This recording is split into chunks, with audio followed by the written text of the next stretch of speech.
Well, UPS was here and dropped off a couple of boxes, so let's go ahead and get this stuff out, get a look at it, and hopefully we get it out on the pond here in just a little bit.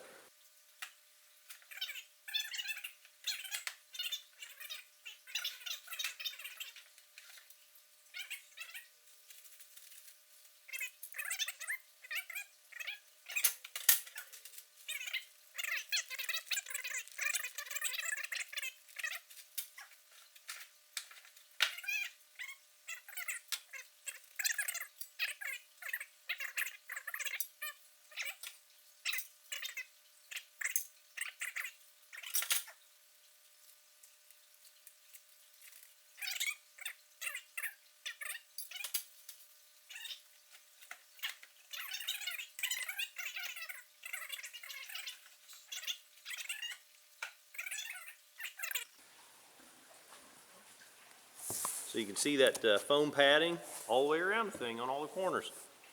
So that's nice to see. I mean, they want it to get here in good shape.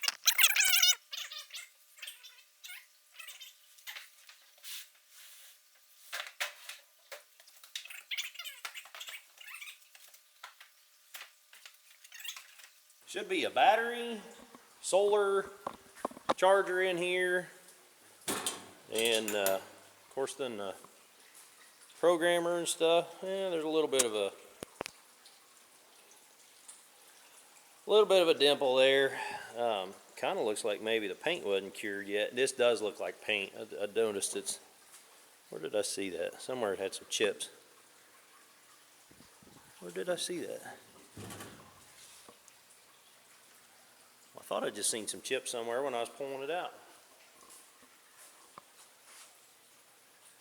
But it looks like paint. Yeah, there it is, just around that rivet there. It's might have been painted over galvanized. I don't know. So far so good. I'm pretty happy with what I'm seeing. Got a cable there. I didn't know there was a cable holding that lid. That's nice.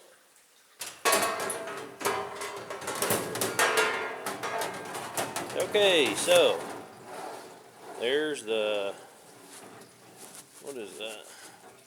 That's the battery. There's the charger. Okay.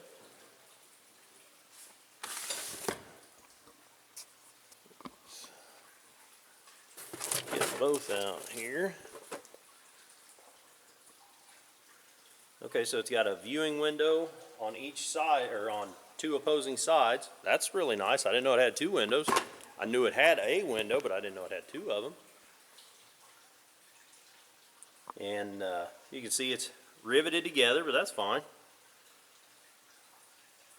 In all the research that I did, and I did a lot of research, I've been looking at fish feeders for over a year. In all the research I did, it seemed like these are the most expensive, but they're the only ones that people don't have problems with. That's why I bought it. It just took a long time to be able to justify spending that much money on a fish feeder. Okay, let's move some stuff around here.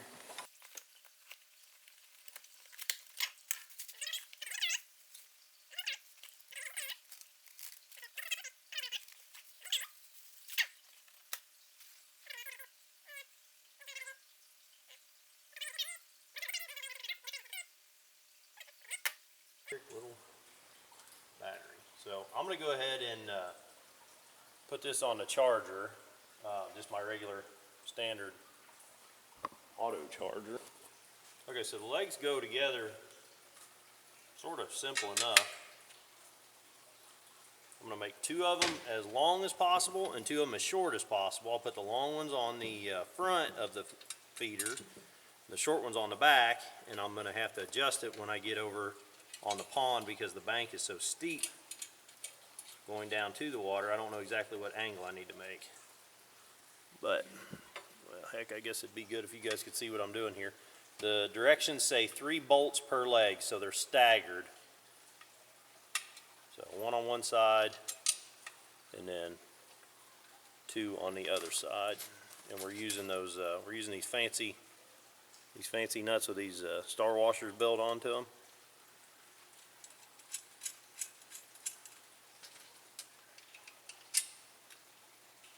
for now, I'm just going to do everything hand tight until I get over to the pond and decide how I want everything adjusted. So for the length on the legs, just hand tight for now, and I'll take the wrenches with me to the pond.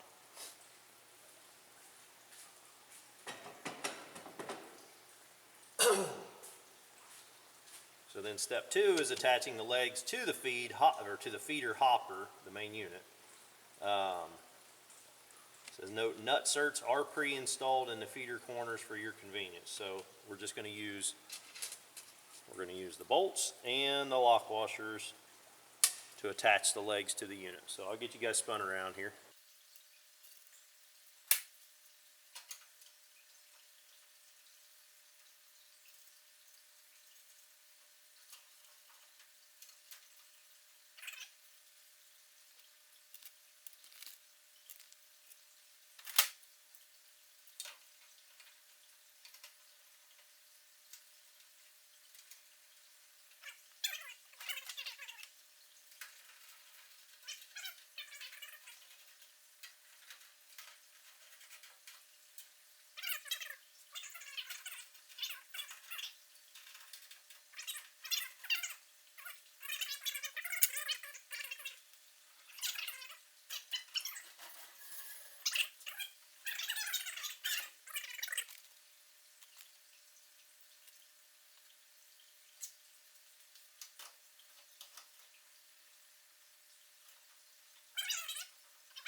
That's the angle you get. I don't have an angle finder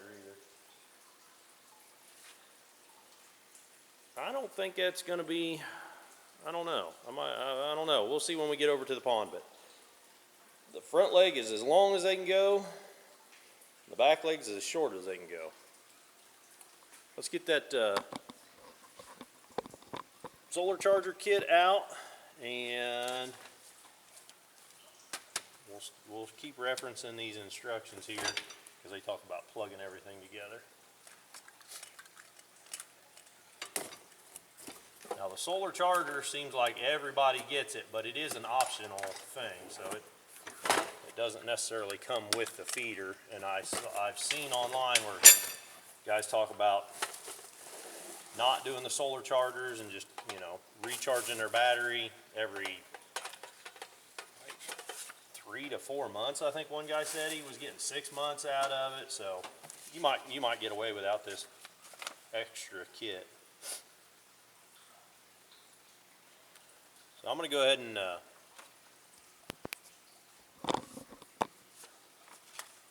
well, that's all it is. It's a just a hanger. It's their little stamped out hanger. And this little solar panel, for you guys that are curious, get a light on it for you. I don't know much about solar and all that stuff, but there you go. Maybe that'll help you out if you're looking to do something like this.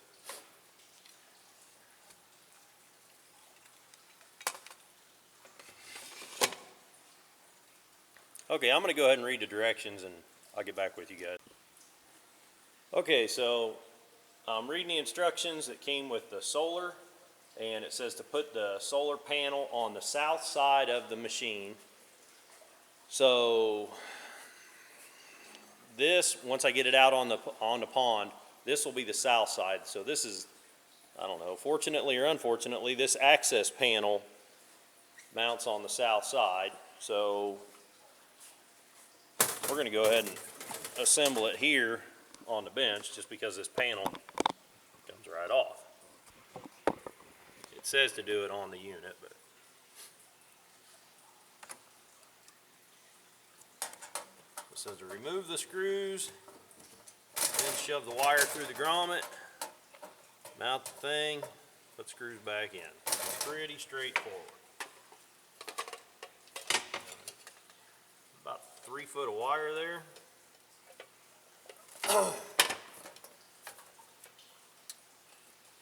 You guys see what I'm doing? Yeah, you can see what I'm doing.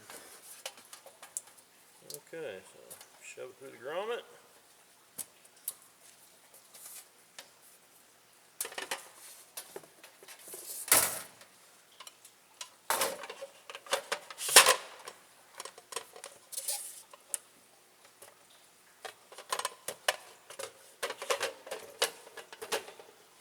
Pulling the wire all the way through.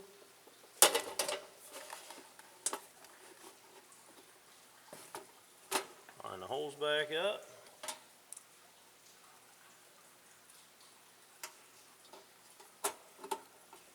Put the screws back in. Pretty straightforward.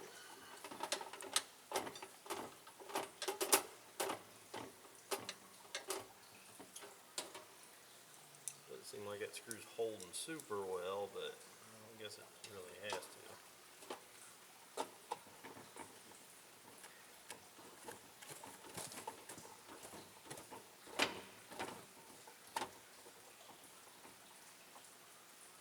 That one tightened up good. This one here, I don't think it's going to tighten up. Nope, that one's not going to tighten up. It just ran out of thread. Okay, so there's our panel mounted. Now we just got to fish the wire in there and plug it together. Before we do that though, there are very few videos online that show anything about the guts of these units, and I have been very, very curious, and I actually didn't know exactly what the guts looked like of this thing. This is the first Texas Hunter feeder I've ever seen in person. So I'm going to let you guys see what's in there. So it looks like it's like a 4-sided hopper. Okay, you got stamped sheet metal for 3 sides of this. This kind of reminds you of this is your basic standard kind of hanging feeder with a little motor and a spinner plate. That's all it is. So you can see the cone coming down from the bottom of the feed chamber. This is a spinner plate. One side of it is this see-through. And I've been told that that is really, really nice to see if you've got any sort of jam up in there, your feed gets jammed or anything. This is not sealed, so the spinner plate is independent of the blower fan, and actually that metal lip sits outside of this little plastic funnel leading into that blower. That metal lip sits outside of that plastic on that side. I'll bet it ain't supposed to. On this side, it sits inside the plastic. So that might be an assembly defect. I would guess it is, because feed's going to come down there and have the opportunity to hang on that plastic lip. So I may do a little, much as I don't want to, because there's a 1/4 inch gap on this side, and this side here is tight.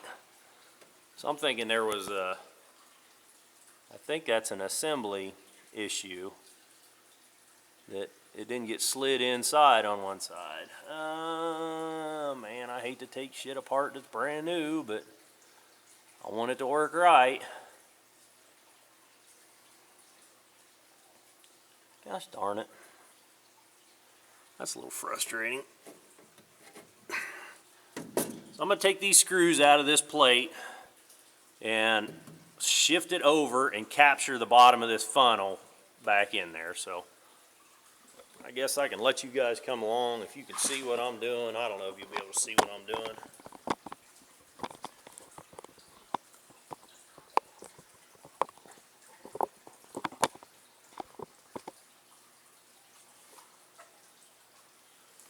What is that? That's a Phillips number 2.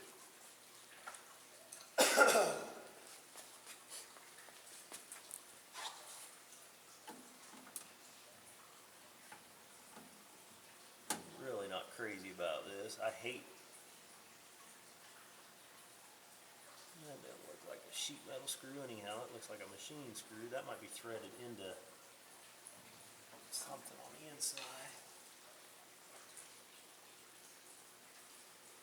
Oh man, there's nuts inset into this sheet metal. That sucks.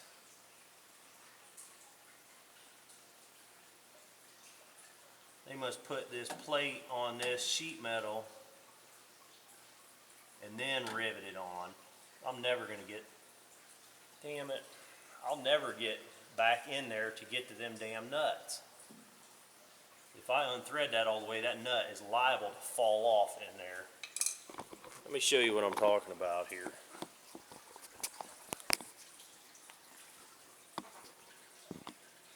I don't know if you can see the head of them little hex heads. I can only see the front two here, and there is no way I'm going to get to them in the back. Man, they are just so flush with that galvanized on that side.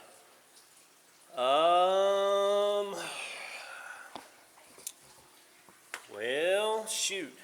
Do I just run it like that, knowing that it's wrong? Or, I know what I do. I take the whole assembly off of the unit, shift it over. We'll take these sheet metal screws off the front.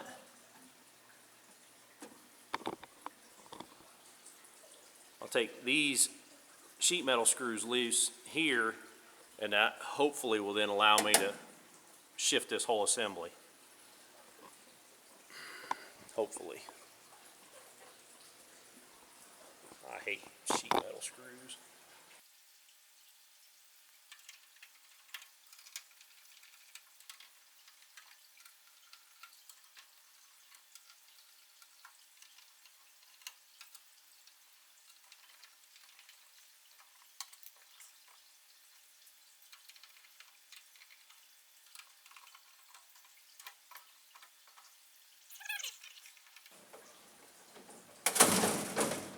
Okay, well now we're going to really get to see this assembly. Okay, so I guess for you guys that are real curious how these things work, we'll get a real good look at it. So again, that is your basic standard hopper down to a spinner plate, and then it just captures it and it funnels it down to that sort of a square funnel on the bottom. That's it. And the one side of the thing is plastic, but otherwise it looks like it's pretty well square. Pretty simple. And now you can see the lip that I was talking about. This lip down here was not inside that funnel. And actually, that looks like it's a little damaged there. Just sort of chafed.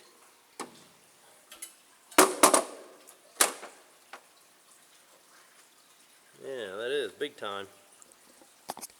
So maybe that's just, I don't know, maybe somebody forced that when they were putting it together, or maybe it's just chafed from, you know, chattering around and shipping. But anyhow, then, so this is just a blower assembly. I mean, hell, that could be a bouncy house blower, essentially. That's really all that is, just a blower assembly. So how this thing works is, when it calls for feed, you know, when it's time to feed the fish, the programmer tells this motor to kick on first, then it kicks that motor on, and it feeds forever how long you want it to. Then that motor shuts off, all the feed clears out through here, the blower continues blowing until it's, you know, the timer tells it to shut off then. So that's it. Got a little bit of sort of a spout down through there. I mean, it really does channel it'll channel the feed into the blower, and it only allows it in for like you know, like a quarter of the thing is open. Kind of interesting.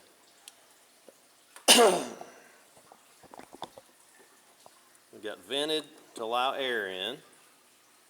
Of course, it's pulling air in through the top, but that would be pulling through the feed chamber too. So vented to allow enough air to get through there.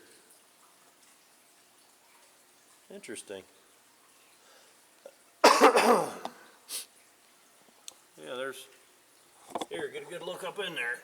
I ain't gonna be able to stick my head in there, so you guys tell me what you see up in there. Yeah, and I don't know if it'd do you any good or not, but there's the motor, and I know you can order these motors from Texas Hunter. You can order the motors and the programmer. Okay, well I'm going to go ahead and try to get this thing back up in there the right way this time. And I don't know if you guys will be able to see what I'm doing. Probably not.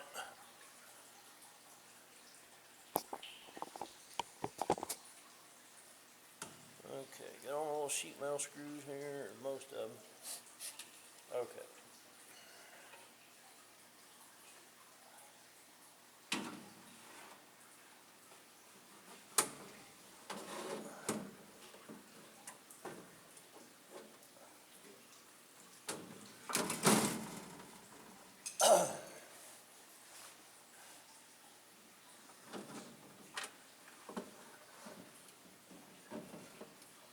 There. Now it's sitting where it should be.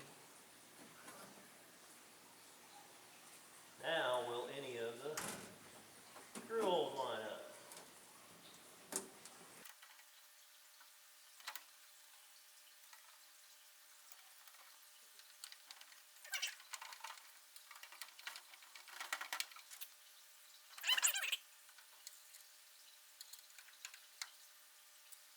Whether that sitting inside there versus outside there really amounts to much, I doubt it would amount to much. As hard as it was rubbing on it, it probably would not have let much feed spill out the wrong way. But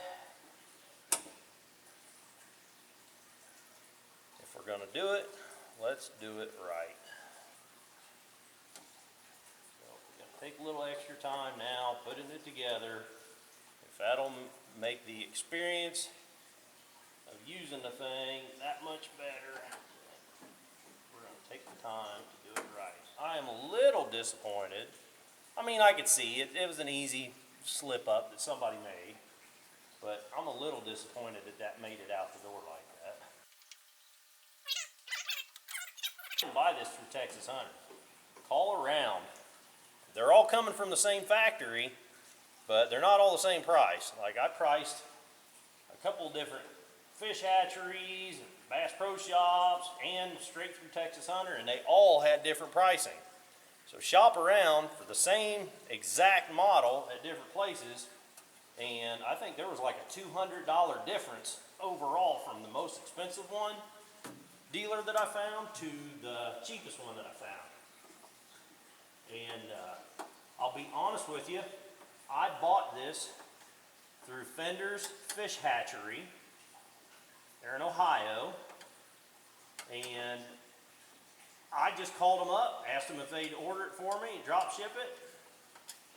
And that's what they did. So they billed me, and they're a distributor for Texas Hunter. It shipped directly from Texas Hunter to me. So all they had to do was sort of the paperwork to place the order for me. I never had to go there at all. So I would say if you were in Colorado or Tennessee, or it really wouldn't matter. Shop around, call anywhere, and just have them drop ship it from Texas Hunter to you. And I found Fender's Fish Hatchery on YouTube. They got a bunch of videos of different pond management and some videos on these Texas Hunter feeders and stuff.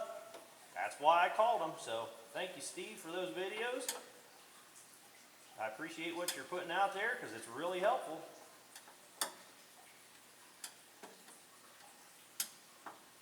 I think it was his wife in the office that took my order that day, and she was super helpful.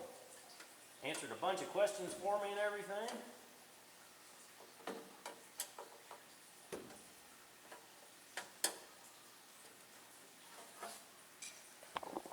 Okay, so we got all our sheet metal screws back in.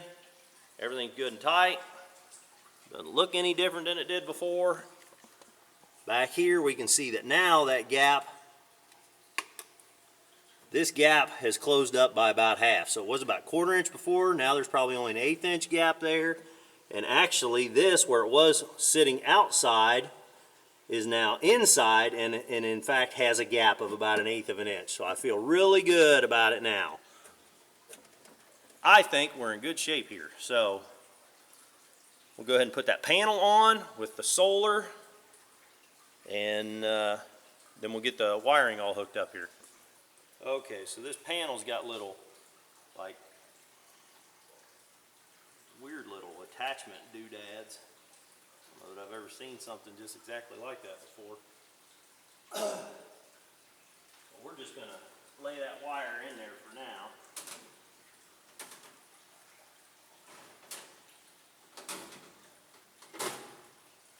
That panel up there, give these a, looks like about 3/4 of a turn. They tighten right up. And they're just little knurled heads with not much other feature to them. Okay, we'll spin this around and we'll get into access door on the back side and make our connection. Let's go check on our battery. So it did say in the manual that the battery comes pre-charged, and in fact we're showing 100%. So go ahead and unplug that.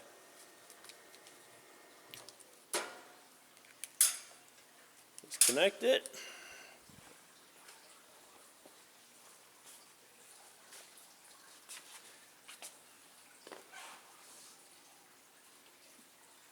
I'm sorry about the lighting, guys. This camera just, it does terrible at picking up light. It is not that dark in this building. Okay. Battery sits there. The programmer rests on the shelf above it.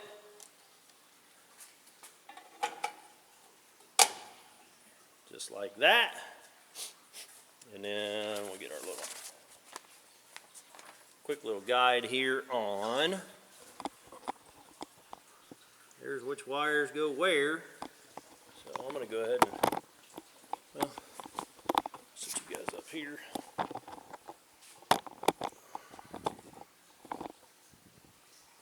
I hope you can see that far.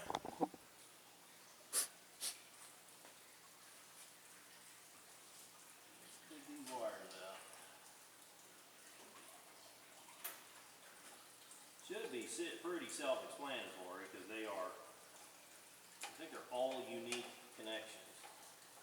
Because this is electrical connection and it's going to be outside, we're going to put dielectric grease in all these plugs. If you've seen my other videos, I'm big on dielectric grease. It makes a big difference.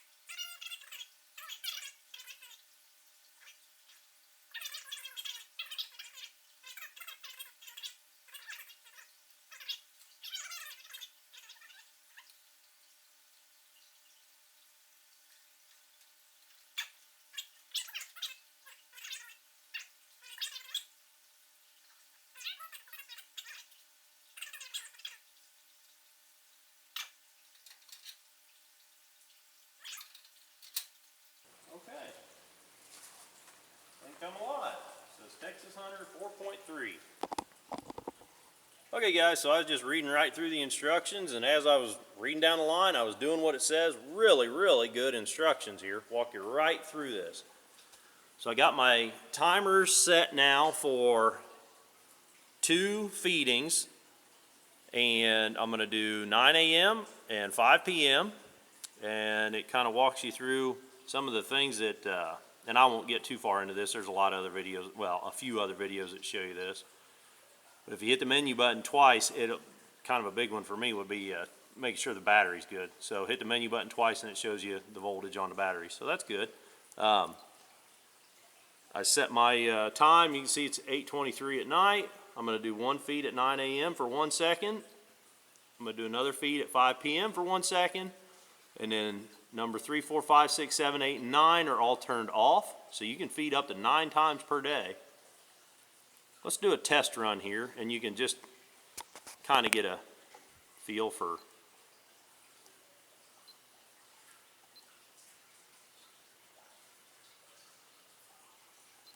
whoops. Yeah, no. Okay, push key to stop. Stand back. It's going to run now. The bottom blower kicks in, and that's about all you can hear. But then the top one will kick in, then that shuts off, then that continues to run.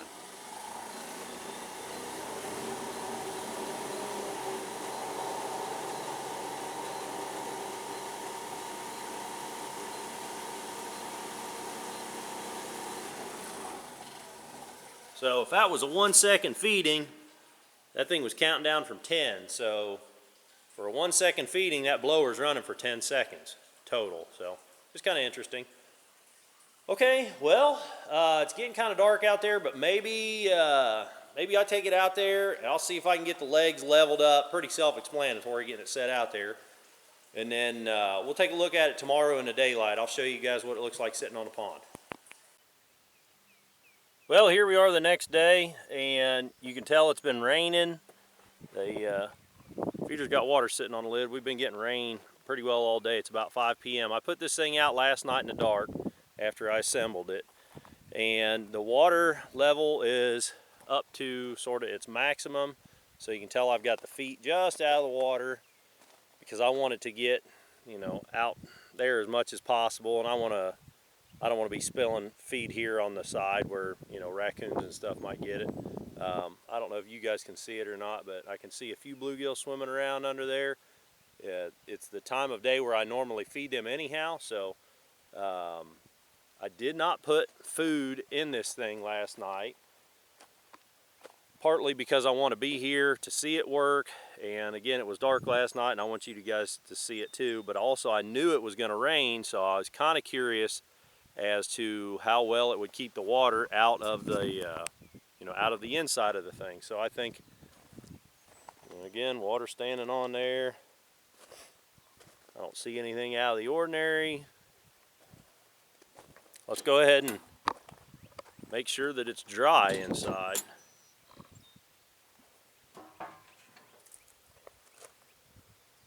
Okay, I don't see any evidence of water at all. One thing I do notice though, the cable just came off the lid, so set that down on the ground. I'm gonna go ahead and get a little food and dump it in there, and then we'll do a test run. Okay, so we got about that's a 5-gallon bucket, about half full. These pellets they're the smaller fingerling size pellets. I want to say they're like, I don't know, the normal floating food size is like maybe like 1/4 inch or 3/8, and these are supposed to be like 5/16 or something like that. So they are just a bit smaller than your average floating cheap catfish pellet. I can't remember the name of the brand on these, but we'll just dump in a little bit in there, just enough to run for a few days. And I'll come back out and check on it again. Now what the heck. So that half bucket, you can see what it did down there, not much. Didn't even really cover the funnel portion of the bottom. So give you an idea how much fish food, you know, looks like in there. Go ahead and we'll just button it on up. I went ahead and attached that cable again.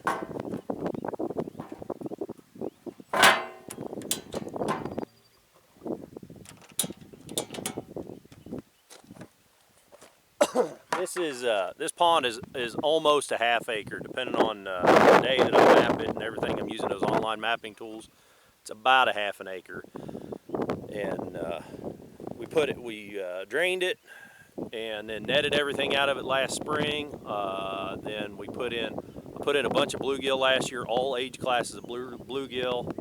Can't remember exactly how many. I documented it there at the house. I don't remember what my notes say. Something like, I don't know, I want to say I put like 200 or 400 bluegill in here. Some were fingerlings, some were adult. And then like 6 bass. One 4.5 pounder I caught out of my grandfather's pond and brought it over here. Another one went 2.5 pounds, and then 4 just dink little 10-inch bass. Put red ear in here last year, and then this spring I have put 26 sort of 3-year-old walleye that I've been catching at the local reservoir. Put 26 walleye in here, anywhere from, oh, smallest one's about 15.5 inches, the largest one was 20.5 inches. So anyhow, I want to keep these bluegill well fed, to keep the walleye well fed. I want to put some smallmouth in here yet. Oh, and I put 30 wiper in here this spring too, like 6 inches long. Okay, so when you open it up, the thing's asleep. It is working though, and I've got it set. Well, we'll see. I've got it set to 5 p.m. and 9 a.m. It's 5:42 in the evening. It's set to run at 9 a.m. for 1 second and 5 p.m. for 1 second. And then again, you can program it to do up to 9 feeds. We're going to do a test run.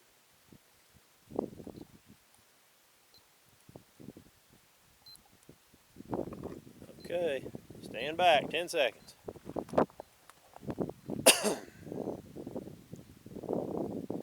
Getting ready.